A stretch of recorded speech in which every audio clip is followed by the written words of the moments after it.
Welcome back, Nick Lenz's Comic Corner, classic slash non-classic. This is episode number 347. I said in the last episode it was 346, 76. I was actually wrong. I miscounted. It was actually 346. My mistake. It happens. And this is the 275th Doubleshot. Okay. First up, it's Star Wars Han Solo. Yeah, this collects the 5-issue miniseries by Margie Bennett. This is the most recent miniseries that's actually concluded. Currently, right now, they just started the Darth Maul series. Now, this series, like Princess Leia and Chewbacca before it, takes place after the events of Star Wars New Hope. Basically, canon-wise, this is right after Chewbacca. Yeah, right after Chewbacca and before the main Star Wars book. It's written by Margie Bennett. Not Margie Bennett. Margie Liu, with artwork by Mark Brooks. There are variant covers in here. There's one variant cover done by John Cassidy. Yes, issue 1's variant cover is done by John Cassidy and Paul Montos. Gotta love John Cassidy's artwork. Yep. Now, pretty much the story of this miniseries is that Han Solo is basically tasked to participate in a race. It's a race, and the race is actually a cover for him, and he is supposed to find a rebel spy, an alliance spy, and basically figure out who the mole in the actual alliance is. I don't know who the alliance. I don't know. From what I can tell, that part was never actually fully solved. And there's also hints of basically Han Solo's attraction to Princess Leia. There's at one point they were going to make out, but basically she punched him. Like normally she would do when it comes to Han and his sleaziness.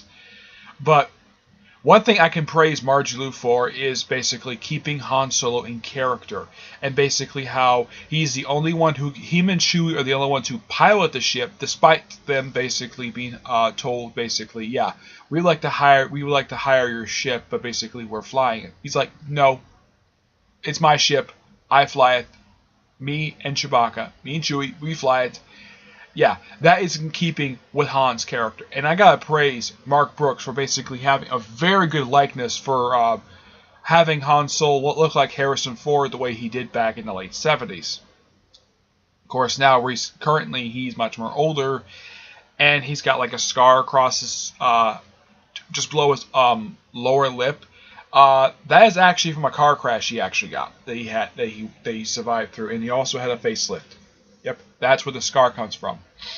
But in Star Wars, I don't think that they actually, yeah, the scar is there, but in Star Wars they don't bring up exactly why he has a scar. It just says he has a scar. This is just a fun mini series, and I can't wait whenever Darth Maul comes out in trade, and I'll probably review that too. This I give a 9 out of 10. This was actually really good. Also, Luke Skywalker makes no appearance in this book at all. Just Han, Leia, and Chewie.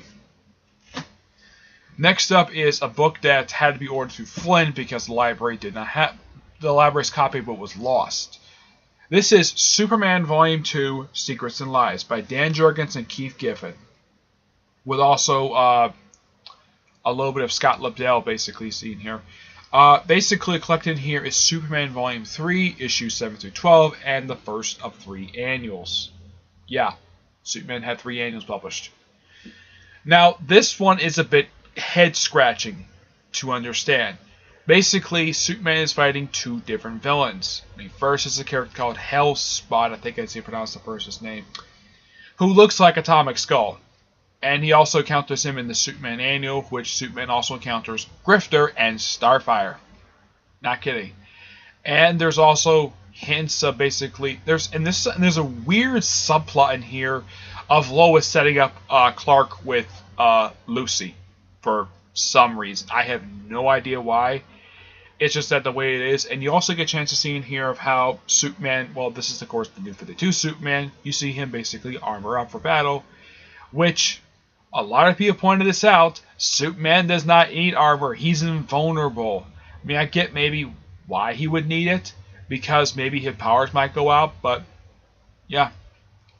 But Superman is kind of in character when it comes to how he's been depicted so far.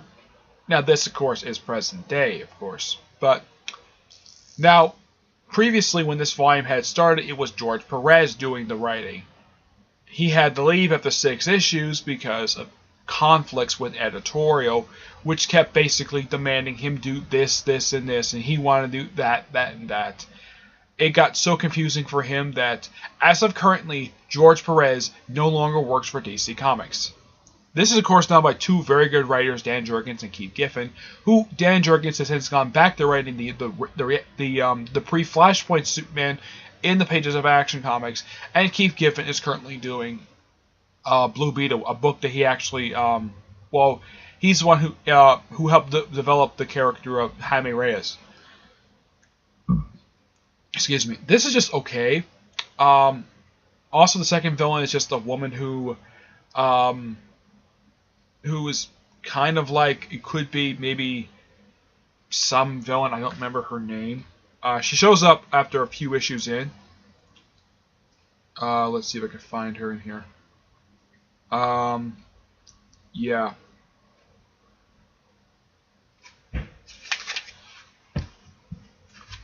Let's see. I know she's in here. Yeah.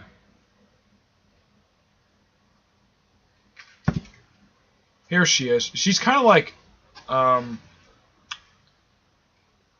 one thing she was more upset with was basically her locket being broken. Yeah, this is her right here. This is the other one of the other villains he fights up in here. Yeah, it just basically, you can kind of describe this as Superman. This is why I think it's called Secrets and Lies. It's Superman versus 3 random villains. That's essentially what these stories are. And also the fact that one of the villains, the woman, basically got her locket accidentally broke. Superman accidentally broke it, so later on he fixed it, gave it to her, and she decided to walk up, and as far as I know, this woman has never been seen again. Hell Sport, I think that's how you pronounce the villain's name. Let's see.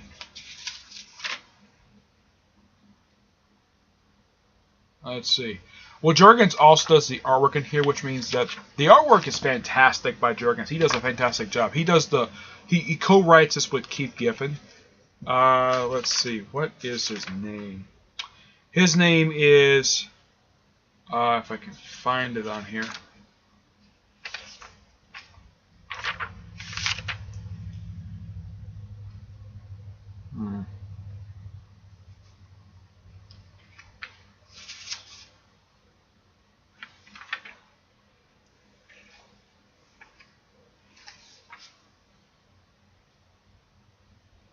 Hellspawn. That's his name. Yeah, the Hellspawn. Yeah, this is him. This is the first villain he fights in here. He fights him for a couple issues, and he fights him also in the annual, and that's it. Yeah, just like the first year, some of the other New 52 books. Yeah, you have the heroes fighting a bunch of random villains who never show up again, and that's really much it. The only thing I can give highest praise for is the artwork by Dan Jurgens. The artwork in the annual is a bit bizarre. The artwork in the annual is done by, okay, so it's not just Starfire in here. They also throw in, let's see, let's see, who else? Oh yeah, they throw in Hawkman. Yeah, it's always nice to see him. Yeah, this is of course the one basically from the series done by Tony S. Daniel, which by the way, I have read it. It's really good. This annual had a few different artists on it. Let's see if I can find the page here. Okay, yeah, you also have, apparently it looks like Martian Manhunter. Yeah, this is what Martian Manhunter looks like. I actually like his post-Flashpoint look. It's very updated-ish. I mean, because he's worn pretty much the same outfit for years. Like most annuals, it has more than one artist on it. Let's see. I'm not sure who does the annual, but there's a bunch of artists that do in here. Fabian DeC is also one of the writers of the stories in here as well. The artwork, besides Dan Jurgens, it's also Jesus Marito, Vinciti Cafutis, Rob Hunter, Ray McCarthy, Pascal Axel, Marco Rudy, Tom Rody, Elizabeth Torkey, and Mako Swan. Maiko San, I think I'd say pronounce the person's name. Yeah, all the artwork in here, except for like except for a few pages of the annual, are really good artwork in here. So I can give high praise for that. But the story overall, there's not really much of a story here. It's just Superman doing random things. That's simply put what this thing is. I'm gonna give it an 8 out of 10, despite the fact I thought it was just okay. It wasn't terrible, just okay. But the only reason why I don't give it a 7.5 or a 7 because the artwork is really good. Despite the fact the writing is decent for what it is, but I don't from what I know about these two writers, Keith Giffen and Dan Jurgens, this is not one of the most memorable works. For a lot of people, this is probably very forgettable for what this is. The annual I don't think is forgettable because you have characters like Grifter, Starfire, and Hawkman showing up. Though with Starfire being very skippy. Okay?